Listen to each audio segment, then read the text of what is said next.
So over to Eva, who's head of campaigns at the Jubilee Debt Campaign. And we're very delighted that, Eva, you're able to speak to us this evening. And we're looking forward to your talk. There'll be about half an hour, I think, Eva, of your presentation. And then we'll be taking questions. So if there are questions that you'd like to put to Eva, please put them in the chat, and Kat and I will be desperately trying to keep up with the questions and putting them to Eva as you write them. So I'm now handing over to Eva again with many thanks for your being available this evening. Eva. Great, well, thank you very much for inviting me. So yeah, as John says, I'm the head of campaigns at Jubilee Debt Campaign.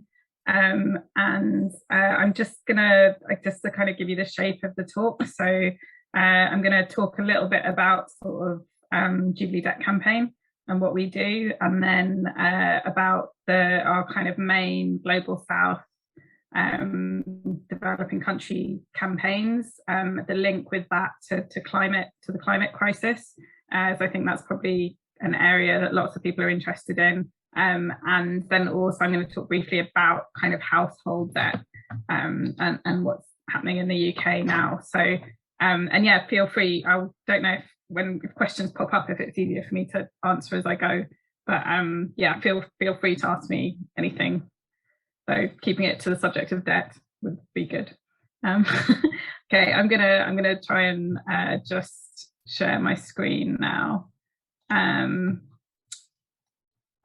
So yeah, you should just be seeing the sort of front page of the presentation. Great.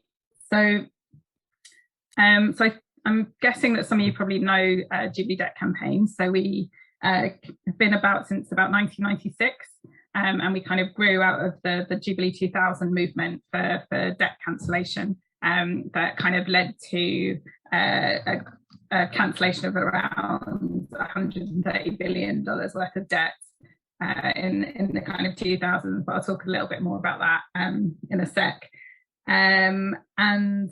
Yeah, just to say that I guess so yeah, I've been at JDC for about 3 years. Well, sorry, my cat's got a sort of fur ball in the background. I hope you can't hear that. But yeah, I've been at JDC myself for about 3 years.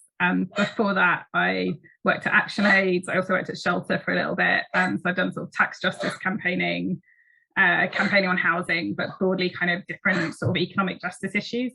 So yeah, kind of happy to talk about any of that as well. So this is, sorry, it's not quite, oh, there we go. Okay. So just a kind of a quick update where we are at now on sort of Global South debt. I'm sorry to have to tell you if you didn't know this already, but there's a kind of growing debt crisis basically in developing countries. So there's now 54 countries in debt crisis, and what that means is when debt payments undermine a country's economy and the ability of its government to fund basic services. So they've increased quite a lot really since the debt's increased quite a lot since the financial crisis of 2008, and there's about 3 different types. The way that I find it quite easy to kind of think about this is that there's sort of 3 different types of lenders. So you've got kind of private lenders, who are kind of essentially banks or speculators, bilateral lenders, so that's kind of countries lending to each other, and multilateral lenders, so the World Bank or the IMF, and roughly it's kind of split a third between each of those lenders for the debt that is owed. But I'll go through more of that in a sec. So just in case you're wondering, as I'm guessing a lot of you probably were aware of the kind of previous campaigns, I just kind of put in a bit of information on didn't we drop the debt already? why is this still a thing? Why is this still an issue? So essentially there was, a huge global campaign, and we're still kind of very much in touch with a lot of those global partners. So I work with about sort of 30 or so different partner organizations around the world.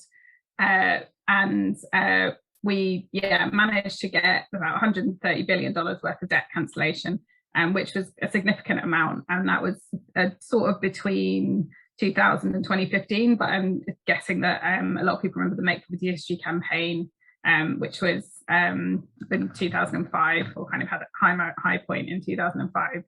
And this actually, this did have quite a big impact. So I've just put there some statistics about more money being available for education and healthcare, and the impacts of that. And also, just so I guess you can just sort of see sort of the human impacts there. But unfortunately, a lot of the countries were excluded from this, and this sort of didn't do very much also to address the kind of underlying causes of debt crisis. So, and some of those are really structural economic causes. So things like lots of countries in the global south, because of colonialism, having economies that are very based around kind of export crops, so kind of coffee or copper or sugar or bananas, kind of that sort of thing. And that means, and the prices for those goods fluctuate quite a lot on the world market. So that means that, when they go down, then, you end up sort of building up more debt. So some of that is kind of structural stuff that's like built into the world economy. And some of that is that we haven't set up the systems yet to properly manage the debt and properly kind of restructure, reduce the debt on a kind of ongoing basis. So we need a sort of a kind of global debt mechanism for reducing the debt, essentially, is one of the things that we call for. But yeah, that's just like a little bit of information in case anyone was wondering why we're still talking about this, kind of what happened with the previous campaigns. So what is happening now? So as I mentioned, since the global financial crisis, debt's been kind of going up, and a lot of this has been driven by lending from those private creditors. So I guess the pattern is that the private creditors tend to lend at quite high interest rates, so around kind of 8%, something like that. And then, if countries kind of get into trouble, then the IMF and the World Bank come in and kind of bail them out, sort of thing. So you've got this process of private lenders being bailed out by the multilateral lenders, and the debt continuing to build up. But I'll talk about that a little bit more in a sec. But also just to say that the last 2 years in the pandemic, we've really seen a spike in debt levels, and I guess the kind of the sort of graphic that you can see there is meant to show kind of that for Africa spends kind of 2/3 more on debt than it would cost to vaccinate the whole continent. So you can see that the debt levels are really really have a big impact on different countries, budgets. And a couple of countries have defaulted. So Zambia and Chad are both in default and going through some processes to try and deal with that, but not very successfully so far. So essentially, we're kind of in a situation where the debt is going up to such an extent that I guess the kind of the powers that be and the G20, G7 world leaders are starting to take notice of this again. And it was quite a big one of the things that happened quite early on in the pandemic, sort of caused quite a lot of kind of stress and quite a lot of economic strain. So yeah, I said I would talk a little bit more about private creditors, and that's because they're really, the role that they play is really quite obstructive at the moment in terms of dealing with this crisis and kind of finding long-term solutions to it. So private creditors generally kind of lend to countries because they're seen as slightly risky. So there's high returns, but high risks as well. But because of this, they sometimes make huge profits. So if some Zambia's creditors were paying back in full, they could make up to 250% profit on some of those loans. And what tends to happen is that even though kind of both parties are sort of going into this with a level of understanding that it's risky, it's the countries that end up being having to kind of face the consequences of any default, or kind of feel that strain of when they're really have a lot of debt and they're really being pushed in their economies. But private creditors, as I said, the debt tends to get bought out by a big a big multilateral institution. So they're not really bearing any of the brunt of these transactions at the moment. One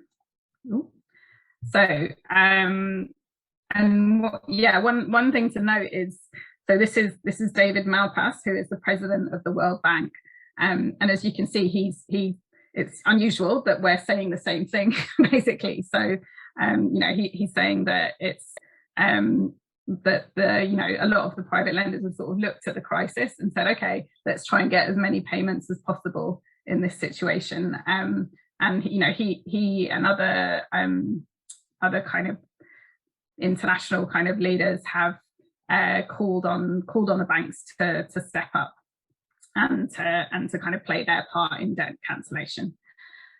But yeah, that's yet to kind of happen. So yeah, as I said, it was quite a big moment over the last couple of years in terms of what was happening with debt. Because of this, sort of world leaders agreed a couple of different processes to try and deal with the debt and bring those debt levels down. And so the G20, which is the kind of body of the 20 richest countries in the world, introduced initially a kind of suspension mechanism.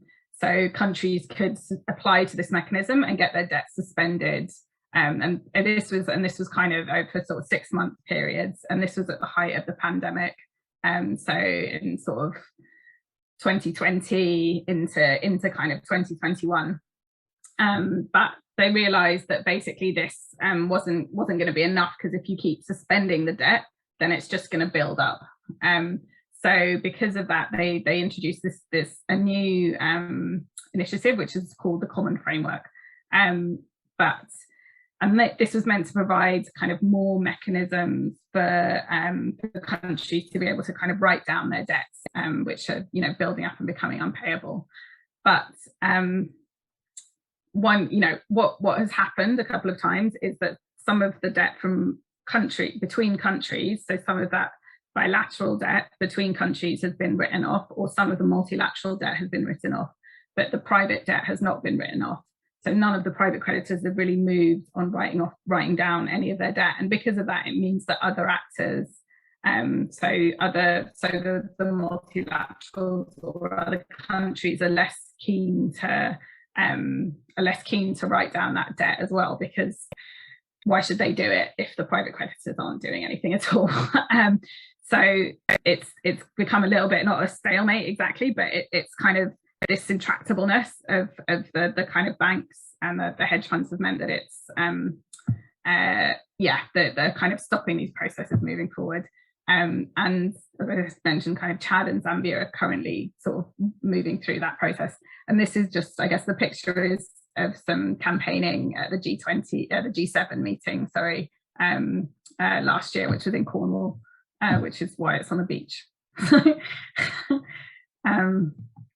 But yeah, so I guess, just a little bit more information around what's happening in Zambia, because it's quite a kind of live situation. So the debt payments increased sort of substantially over the last few years, and even before the pandemic hit, they were spending 4 times more on debt repayments than healthcare. And then the pandemic came along and sort of made things much worse. So they have been, the government has been, as they've sort of defaulted on their debt, they've been calling for some of their debts to be written off as unpayable.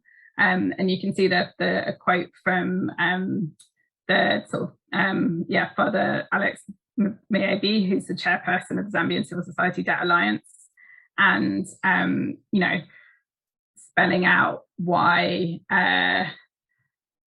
you know, why Zambia needs debt cancellation, and that private lenders need to take a hit as well. So they need to accept that they also need to play a part in this debt in this debt issue. And I guess the kind of the language that is often used around this is around lending recklessly, which kind of basically means that sort of lending without taking on any responsibility. So they've gone into these high risk, what's seen as high risk countries where they might get high returns, but the reason that happens is because there might be a default, but when there is a default, they don't do anything about it, essentially.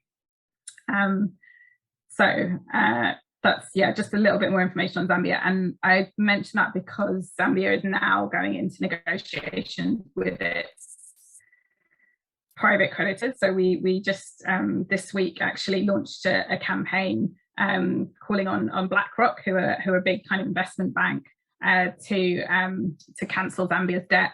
And so we just kind of launched a new petition, and we're going to be doing some campaigning on that over the next few months. And that's because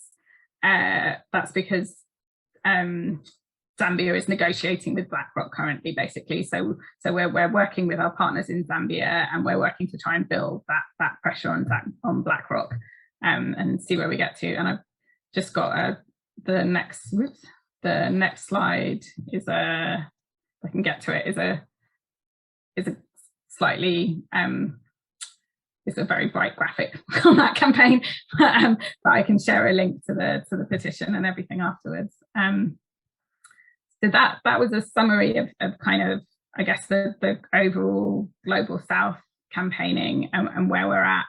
I'm just going to kind of move in now to talk a little bit about the links between debt and climate change. I don't know if you want me to pause there for questions, or we can carry on and take all of them at the end.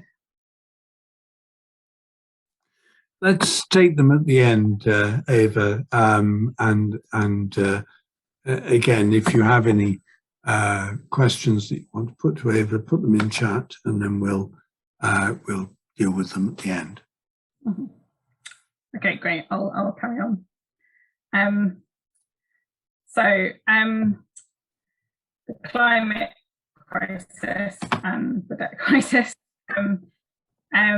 So we did quite a lot of campaigning on this around the COP26 last November, which I'm sure you were probably all engaged in kind of various ways. But the core link is really that a lot of countries in the Global South are saying that they can't really address the climate crisis without addressing the debt crisis. And there's a few different reasons for this. Kind of a key one is that they just simply don't have the resources to address it to address the climate crisis with the high levels of debt that many countries have at the moment. So that statistic there. So 34 low-income countries are spending 5 times more on debt repayments than they are on the climate crisis. And I've also just included a quote there from the IPCC report, making that link again between debt, how the high debt levels are preventing countries from tackling the climate crisis. There's also, sorry, the slide's gone a bit wrong, but basically, sorry, I've gone forward when I didn't mean to. Let me just go back a little bit. Okay. So basically, countries have also been pledged money to deal with the climate crisis. And I think you probably would have seen something about this, but there was a commitment to give 100 billion between 2020 and 2024. And that hasn't been met, and it kind of wouldn't be enough anyway, which means the countries are then forced to borrow even more to kind of finance that gap. And just to say as well, I'm sure you're kind of all very aware of this, but obviously there's that there's the kind of dynamic where the rich countries who have created the pollution and created the carbon and you know, created this crisis now need to be paying for it. so at the moment, if things carry on, there'll be increased debt for countries in the global south to tackle this crisis that they have had so much less of a part in creating. So I think there's a kind of really big justice issue there that you know, we should all be pushing on and we should all be campaigning on. Yeah, and there's also just some, you know, a few different things. So because of the climate vulnerability, interest rates are then higher. So there's a sort of various feedback loops between these two issues. And when climate finance is given, so when some of that 100 billion is given, it's often given as loans and not as grants, which again is increasing the debt levels. And it's, you know, not covering kind of all the areas that need to be covered. And yeah, it as you can see, it's kind of just really nowhere near enough, basically. So I guess every way this issue comes out, the debt is increased and countries aren't supported to deal with the climate crisis. So what did we do at COP? So as I said, we kind of did a lot of campaigning with allies at the climate conference in Glasgow last November. The kind of media picked up on the issue quite a bit, partly we sort of did a big stunt with a Loch Ness debt monster, we were calling it, which is the picture down at the bottom, which we were going to sort of put it on a kind of an enclosed basin and kind of sort of take a picture and use it to highlight the issue of debt being a kind of monster that's fighting the climate crisis. But she got arrested. So that's what that picture is. But we still managed to get quite a bit of media coverage, and probably, to be honest, more than we would have done otherwise. So, but yeah, that's what's going on there.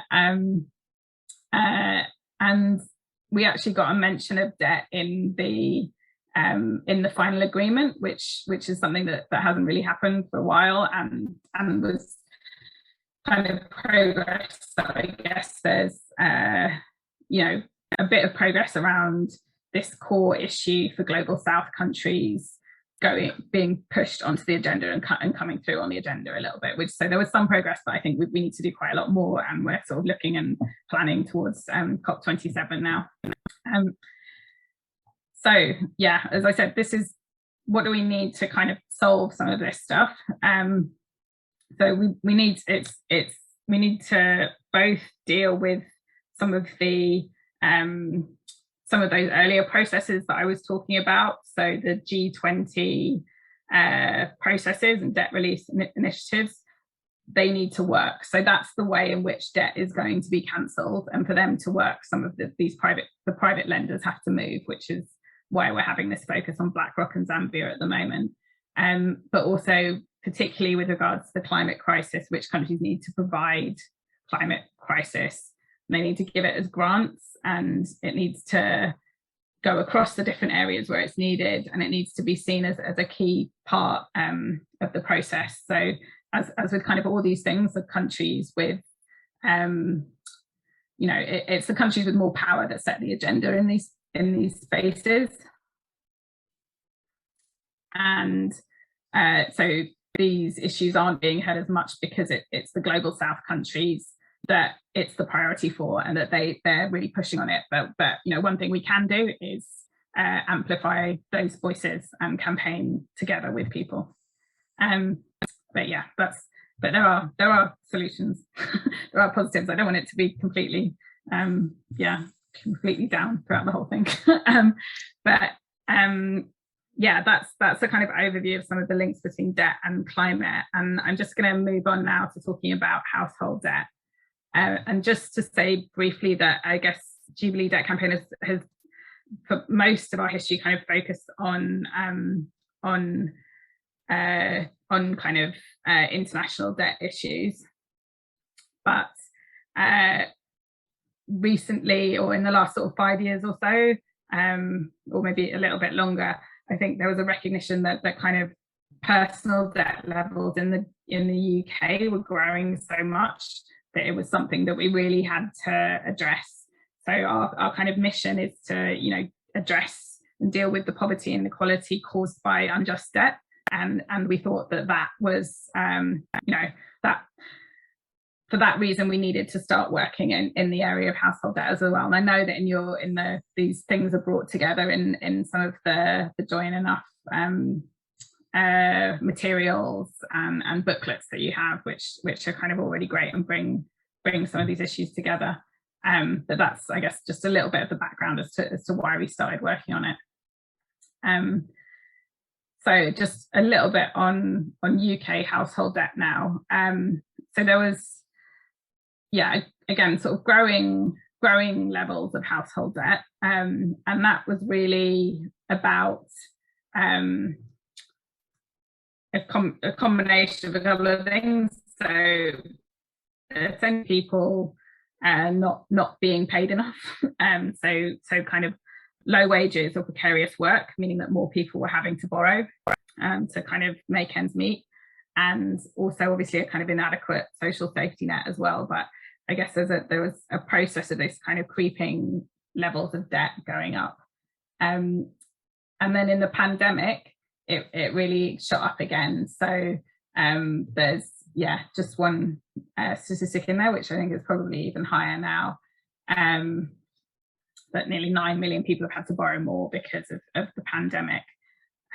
So there's some specific areas where people have been affected, and rent is one of those areas where about 500,000 people were behind on their rent. And obviously we've seen a huge surge in the amount of people kind of claiming universal credit. So that's, I guess, where we got to sort of at the end of last year. And then we've also got the cost of living crisis, which is going to be, you know, with us, and it is probably going to get worse over the next few months. And that is definitely going to affect people. We're trying to sort of work out how at the moment, because obviously there's different kind of bills and different ways that's going to impact people, but how that is, we're just doing some work at the moment, looking at what that's going to mean in terms of debt and how many people are going to be turning to debt to kind of pay those bills and make ends meet. So it has been getting a little bit more attention in the media, particularly around kind of energy price rises and that leading to more debt, and also council tax as well, which is due to go up at the beginning of April, together with some of those other rises around energy prices. And just a little bit to say sort of what happens when people get into debt, because I think it's kind of often seen at the kind of, I guess, the early stages, or when it's reported on this at the early stages of kind of energy price rises. But what happens is, or energy bills or that sort of thing. But what happens is kind of very quickly debts become unmanageable. So they'll, you know, it'll kind of reach a stage quite quickly where it's probably unlikely that people are going to be able to pay that debt off, and at that point it often gets sold onto what's called the secondary debt market, at a kind of sort of knockdown price. And then there's a couple of ways that people, or systems that exist currently, for kind of people to address those debts. So one of them are kind of debt repayment plans. So if you get advice from somewhere like Step Change or Citizens Advice, they'll probably put you onto one of those plans, which will mean you'll be paying off the full debt over a long period. Or you can, so maybe like 12 years, something like that, or you can go through insolvency procedures, which and there's a couple of different types of bankruptcy. And one of the things that I found out when I first started working is that it costs £680 to declare yourself bankrupt, which I just sort of found a bit astounding, because if someone is in so much debt, then why do they need to be paying £680 to kind of try and deal with it? But it's part of the kind of one of the ways the system doesn't quite work. And there's also something called debt relief orders, which people can get, but that's a process that then takes a year, and you can get sort of trapped in a kind of situation where you're unable to say earn very much more, because then you would you'd no longer qualify for this for these debt relief orders. So there's kind of quite strict guidelines, I guess, that you have to go through to kind of meet these things. But the whole system should be being reviewed over the next few months. So we're going to sort of try and do some campaigning around that and kind of make some improvements to the system. But I guess it's, the overall picture is it's once you're really in debt, it's quite a long and punitive system to get out of it at the moment. So what can we do about it? So we do quite a lot of sort of sharing debt advice information, and I work with like a lot of debt advisors, and they're generally sort of fantastic, and do a lot of really great support for people, and kind of join campaigns as well. So we did a lot of campaigning with JPIT on the Reset the Debt campaign, which some of you might have heard of last year. And we're now going to be sort of launching another couple of campaigns in the next few months around better ways to address this sort of growing household debt crisis. But I think it sort of does make a difference. So at the end of last year, we won a couple of new funds from the government that were kind of channeled through councils to help alleviate some of those debts. So I guess, and they weren't enough, but it's a recognition that something needs to be done about it. And I think, as you know, when you kind of, sometimes it's surprising kind of how much you can achieve just when you're kind of a small group of people working on a campaign. So I do think you can kind of really kind of win some big changes. But I'll kind of leave it there pretty much. I think there's just a couple of links that I put on there for our website and and kind of social media channels if you want to follow us on there, which is the best place to get up-to-date information. But I'll share that. I'll share some of those actions as well if people are interested. But I think that's it. I'll try and stop sharing now. Great. Thank you very, very much, Eva, for that very comprehensive overview of what you're doing and a whole range of issues. So various questions have been coming in on the chat, and I'll turn to them in a minute. There's a kind of overarching question that I'd like to put to you first in relation to the Jubilee Debt Campaign. Clearly at both local and national levels, it's clear from your website that you've got affiliates who are both, as it were, secular, so kind of Unison, one of the big teaching unions, and also religious or faith-based affiliates, specific local churches and organisations like Christian Aid and Tear Fund, Catholic Justice and Peace Network. So could you say something about what the Jubilee Debt Campaign values in its religious affiliates, as it were? What does it want them to do that's maybe a bit different from what it might want from the secular affiliates? I mean, I'd sort of partly put that back to those affiliates and say, how do they want to kind of engage with the kind of concept of Jubilee? There's obviously, there's, I think the kind of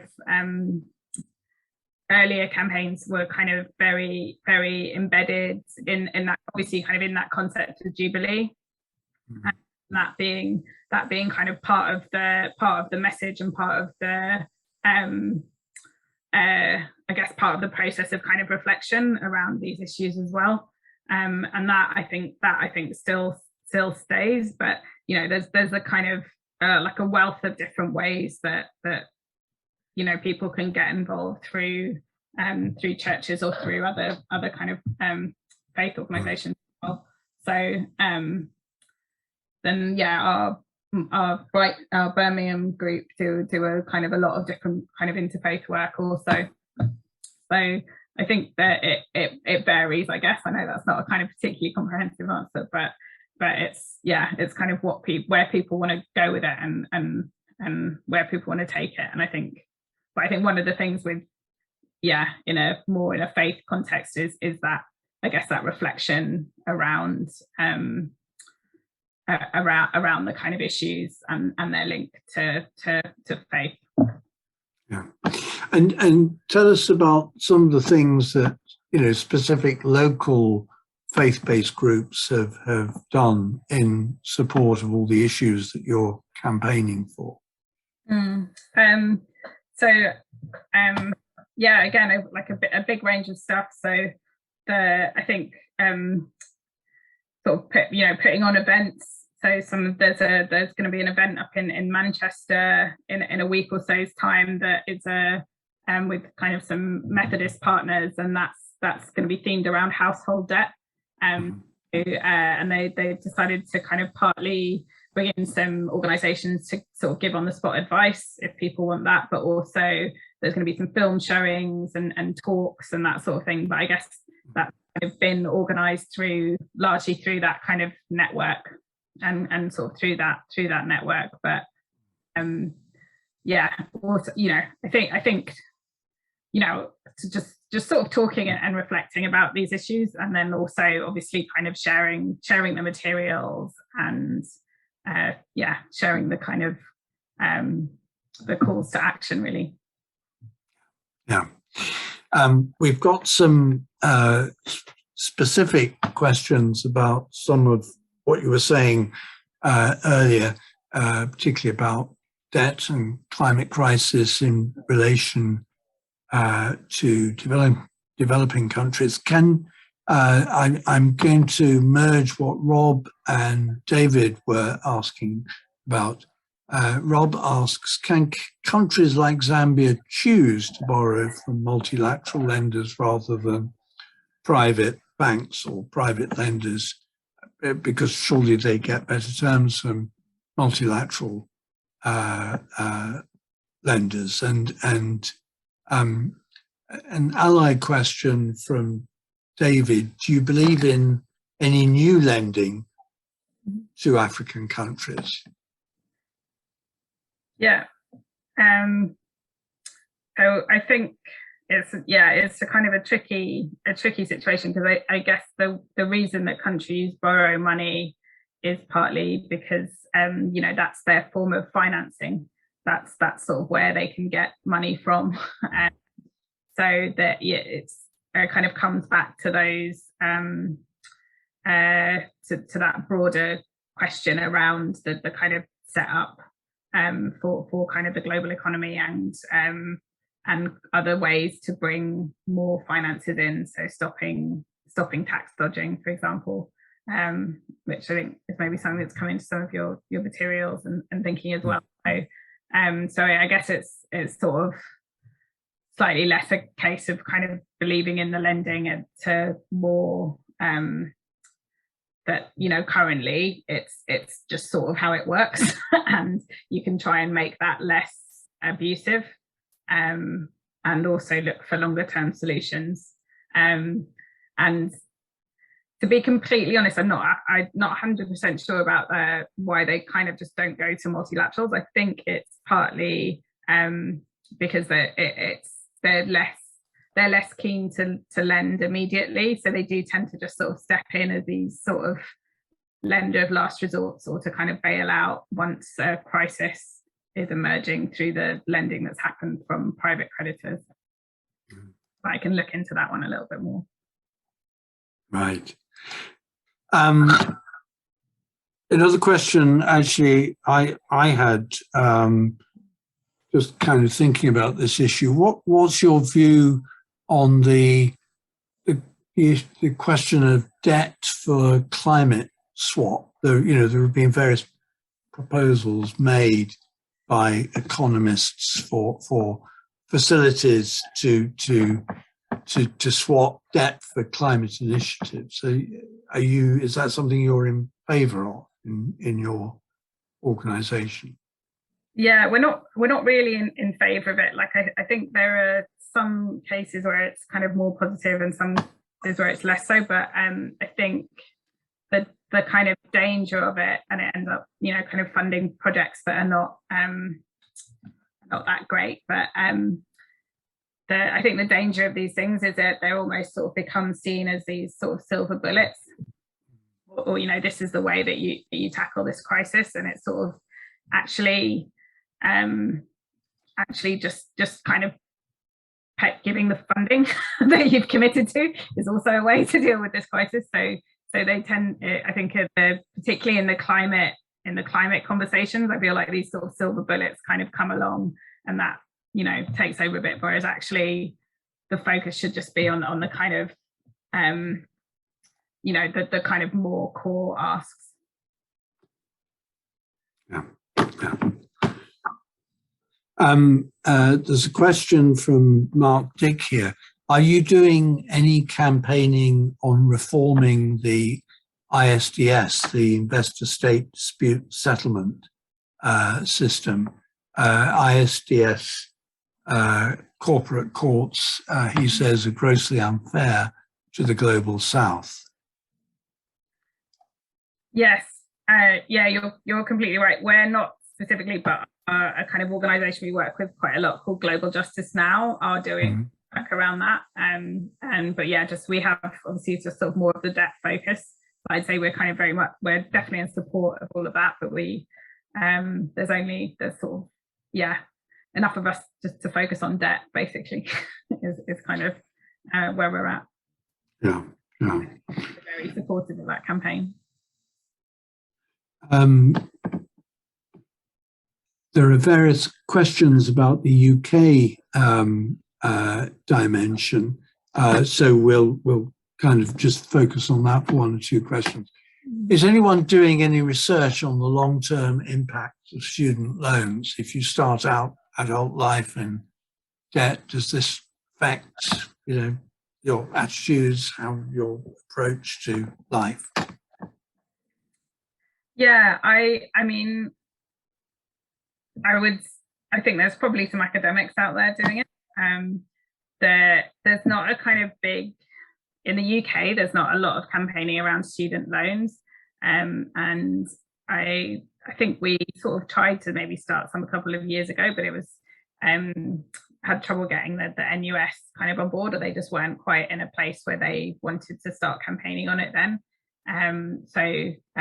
Which is made it a bit harder, but I think a few different groups are starting to look at it now, but I'd say that in the UK it's quite a kind of nascent campaign. A lot more campaigning on student debt that happens in the US, which I have seen. So there's been I think throughout the pandemic they suspended some of the kind of student debt payments, and now there's kind of mounting pressure for Biden to kind of wipe off some of that debt. And as you know, the student loans in the States are a lot bigger than ours, and a kind of that sort of personal debt is much more sort of built into the system. But they're getting some real progress, and they're kind of potentially going to have some quite big wins with those campaigns. But yeah, it's kind of more of a nascent thing in the UK, I'd say. But I can definitely have a look if that's a kind of particular interest around, particularly those long-term effects of kind of bearing that debt. And in a similar vein, what's your view on the merit or otherwise of campaigning for UBI, for universal basic income? Yeah, I mean, I think it's kind of this is less sort of JDC doesn't do a lot of work on this per se, but you know, it looks like some of those tests that were happening have gone quite well. Like there are, you know, a few places where it was being trialed, and it looks like they've gone pretty well. So I think it's kind of definitely something to kind of carry on looking into. But and I don't know, I kind of feel like with all of these things, and I don't know if this is part of your part of what you're kind of reflecting on in the series, but a lot of these big ideas seem like impossibilities until they're not, sort of thing. It's kind of, you know, I think sort of carrying on talking about and developing and thinking about these policies, it is, you know, a kind of a great thing to do, because then you're ready. So, or, you know, that it's more developed and there's more thinking that's happened at the point at which, you know, that change can come about. And yet another sort of UK focused question, though it might be broader. Are credit unions thriving? And if not, why not? They're going, I'd say, but I think from my understanding, it's actually quite hard to sort of open up or kind of develop credit unions. So I think they kind of serve a kind of a segment of people at the moment, but it's quite hard for them to be kind of the answer, essentially, which I guess is for some of these kind of, yeah, some of these credit issues, unfortunately. Okay, we'll move back to kind of slightly broader perspective. Can you comment further, Colin asks, on private capital vulture funds that buy Global South distressed government debt and then use legal means to enforce payment?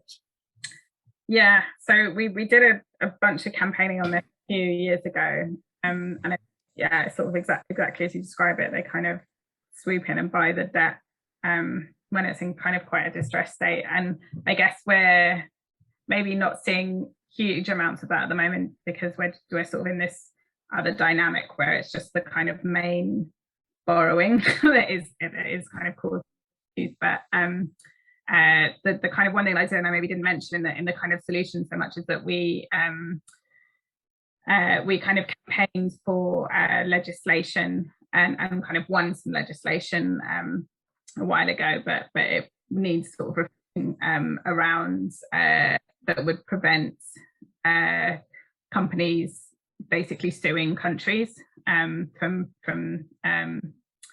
not paying their debts.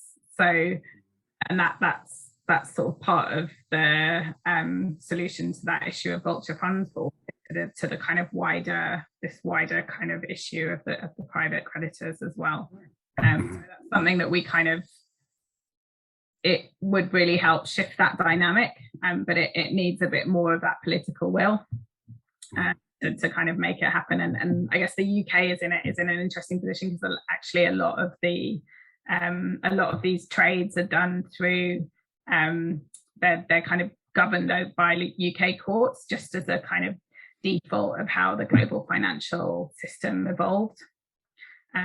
So it's kind of the US and New York is where countries would end up being sued if they were. So we're sort of in quite a, you know, we could be potentially in quite an influential situation. But it's a tricky one. It's like we're always kind of looking out for, like, is this a moment when we can kind of try and push this through? There's a question from Paul Ashford here. Do you see carbon finance for eligible projects as an alternative source of funding to alleviate the need for poorer countries to borrow? I'm going to have to say that actually I don't know too much about that. Like I think it's yeah, a little bit off my the kind of debt patch. But yeah, but again, I guess I'd sort of say, I think why go to that sort of thing when you could just sort of address the core issue. Mm-hmm. Right. And John Fowler has asked, please explain more about the common framework. Mm-hmm. Could you say something about that, Eva? Yeah, sure. So as I said, it's a kind of a global deal, I guess, that the that the G20 introduced. I think possibly right at the end of 2020 was when I first sort of started talking about it. And I guess it was billed as a process through which debts could be written off overall, whereas actually that hasn't happened. So it's sort of it hasn't happened to the extent that we were hoping. So it's basically a kind of a mechanism, a way for countries to try and restructure some of this debt when they go into default. So it can be quite a lengthy process, but it depends on, I guess, those different actors playing their part. So this is the process that Zambia is going through at the moment. They're going through this G20 common framework process.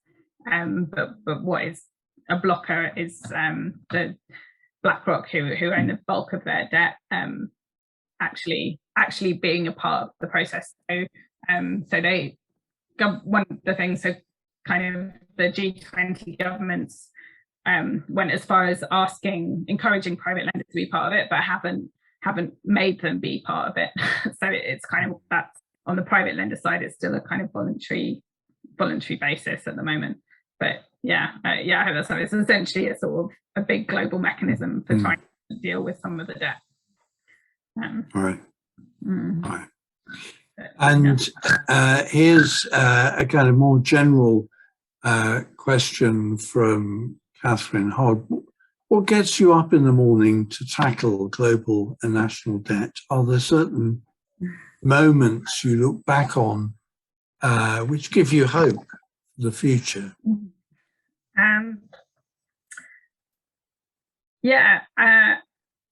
I think that's like a good question. What does get me up in the morning? Mostly my cats at the moment is what gets me up in the morning. But I think it's partly that thing I think that I sort of mentioned at the end, but I've been doing campaigning for about 20 years or something now,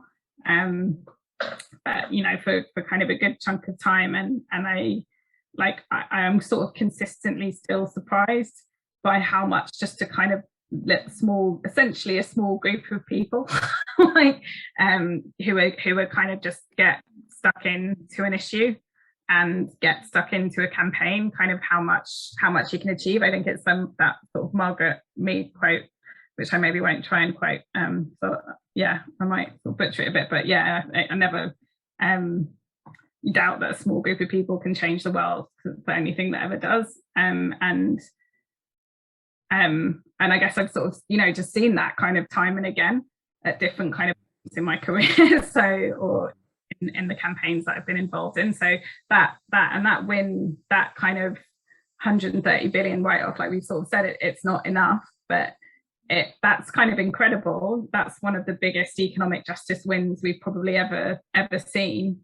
And when I was sort of campaigning on tax, first of all, that seemed like an impossibility, and how are we ever going to stop companies dodging their taxes in kind of developing countries? And then, we've seen legislation go through on transparency that's really helped with that. And I think it's about having things there at different points. Yeah, I hope that kind of answers your question enough. But yeah. So actually the people, to be honest, I think campaigning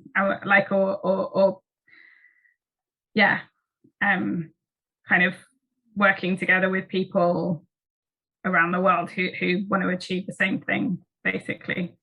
I think that those sort of relationships, which I'm sure is something that, yeah, you guys have as well.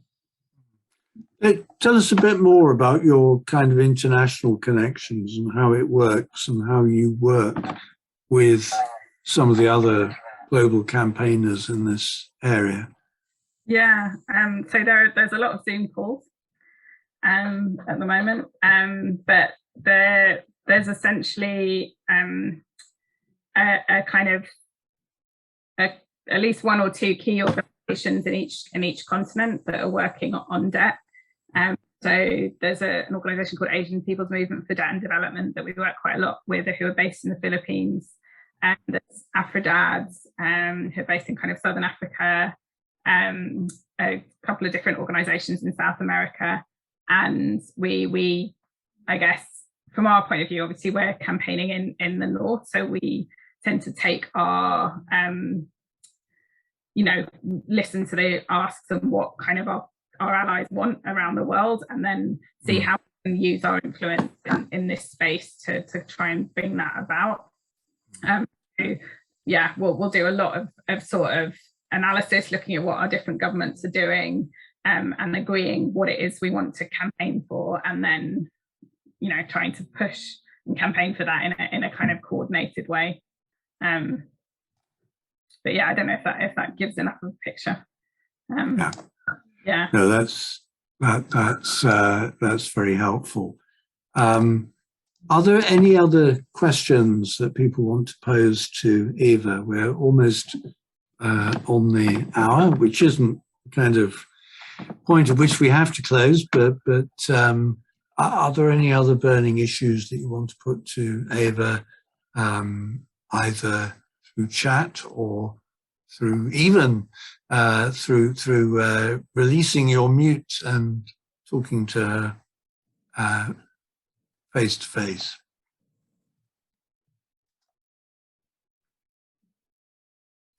Okay. One more question from David Oglethorpe. Is China and China's presence in the world changing developing country debt problems? What's the impact of China? Yeah, it's a kind of an interesting one. So there is a lot of, China is lending a lot more now, but actually one of the things that happens sort of quite a lot in different spaces anyway, but particularly with some of the Chinese loans, are that we don't have actually a lot of information on on what's happening. So there's a bit of a sort of transparency issue. But interestingly, China, in some of these things that have happened recently in the pandemic and some of the kind of debt forgiveness, China's actually written down quite a bit of their debt, or suspended quite a bit of the debt that was owed to them. So they've actually done quite a lot in that space, and yeah, sort of done a fair bit from that in terms of what's happened in the last couple of years. Great. Okay, well, if there are no more questions, Eva, thank you very much indeed for your time with us this evening, and it's been really very interesting to know more about the connections between debt, climate crisis, and how that's the UK as well as a global South issue. Are there any final messages you want to give us before we finish? Any sort of concluding words? I think it's great that you're doing this series and the Join Enough seminar, and I guess just that kind of that you can sort of really make a difference. So just sort of when you to look after yourselves, but when you have the energy to know that there are lots of things to get involved in, and cancel the debt obviously will be the key message. Yeah, Great. Thank you so much then, Eva, for your time this evening. Thank you, everyone else, for coming along and for your questions. And we're meeting again in April for a talk on the circular economy by Robert Alexander. So look forward to seeing you all then. Thank you.